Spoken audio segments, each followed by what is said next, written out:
Hey everyone, here at 5 Things HQ we are all really excited about NASA's Curiosity rover. USA! USA! Guys, USA. not again. Sorry. But lucky for us, we've got a man in the field. Coming to us from the surface of Mars, it's our own Captain Science. Thanks for having me, guys. As you can see from behind me, we've already set up the lab and living centers. Captain Science, I have to interrupt you. This is the PC game Minecraft that I'm looking at right now.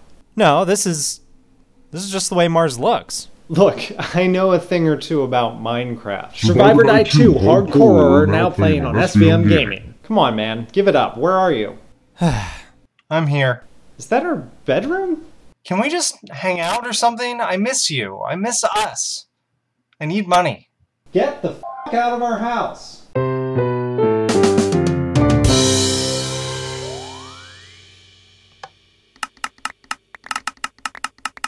I wasn't joking when I said us here at FTHQ are excited about NASA's Curiosity. It's nice to see something in the Google top news that I actually care about. But if you pay enough attention, news like this is coming out all the time.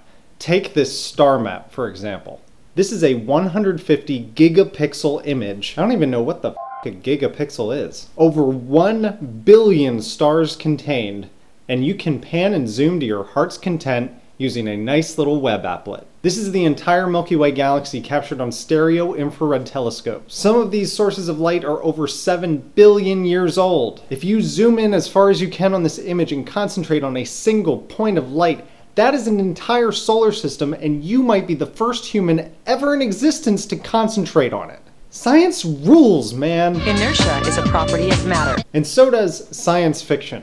Mike Senna is a Californian who first got noticed on the web when he made a life-size R2-D2 replica. I don't think it was his goal to entertain children when he created it, but he took it to the City of Hope charity event. The kids really react to the R2, they really loved it.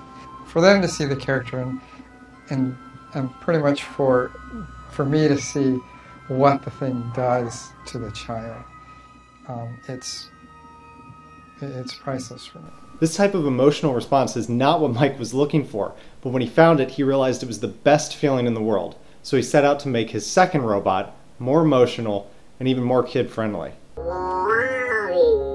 For over 2 years, he worked on his WALL-E replica, spending over 3,200 hours of his own time and all of his own money to build the custom pieces necessary to make the incredible working android.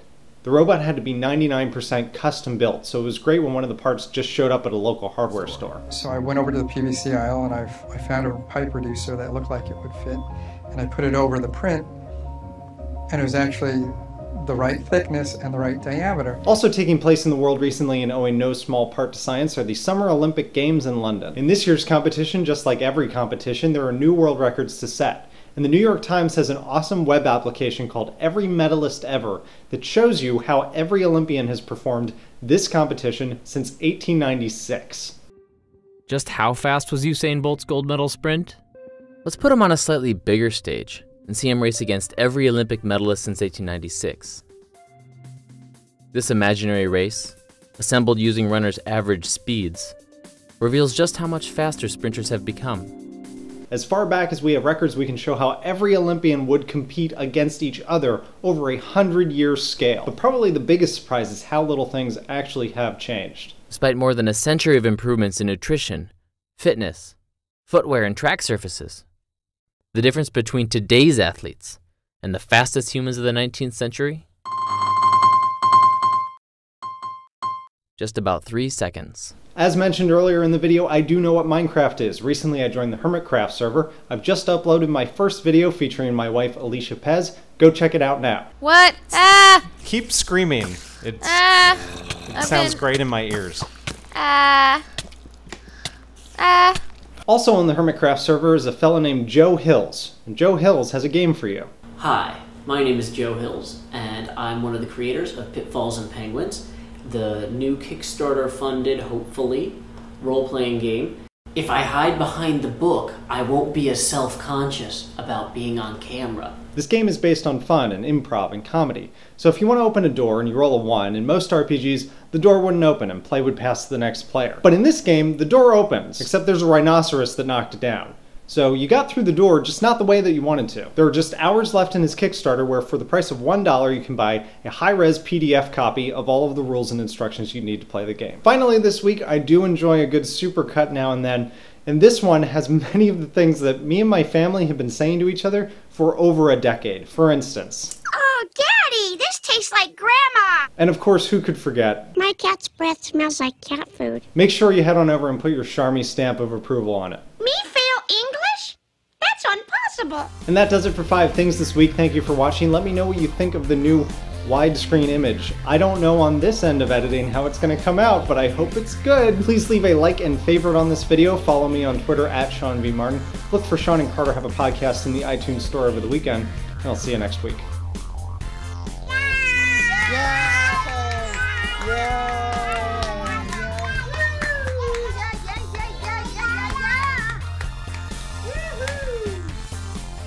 Hey guys, thanks for watching. I hope you're enjoying all the Mars coverage. Let me know which thing you're paying more attention to, the Olympics or Mars. Because I have a feeling you're probably one of the two, and you know which one I am. I already told you. Check out some of the other stuff I've been working on this week. Up top, we finally have that vacation video that I promised. Just a little travelogue, it's kind of fun. I really like editing these. In the middle, we've got the first episode of Survivor Die 2. Yes, that's right, Survivor Die 2. I'm playing it. As soon as I read all the features that were going to be in 1.3, I was like, well, that's it. Survivor Die is coming back.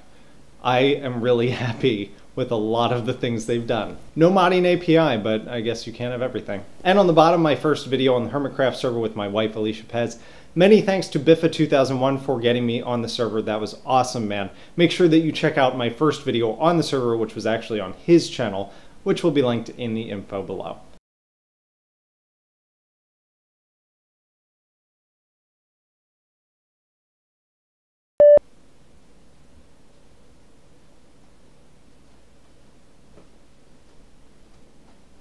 Hey guys, here at 5 Things HQ, we're all pretty excited about NASA's Curiosity rover.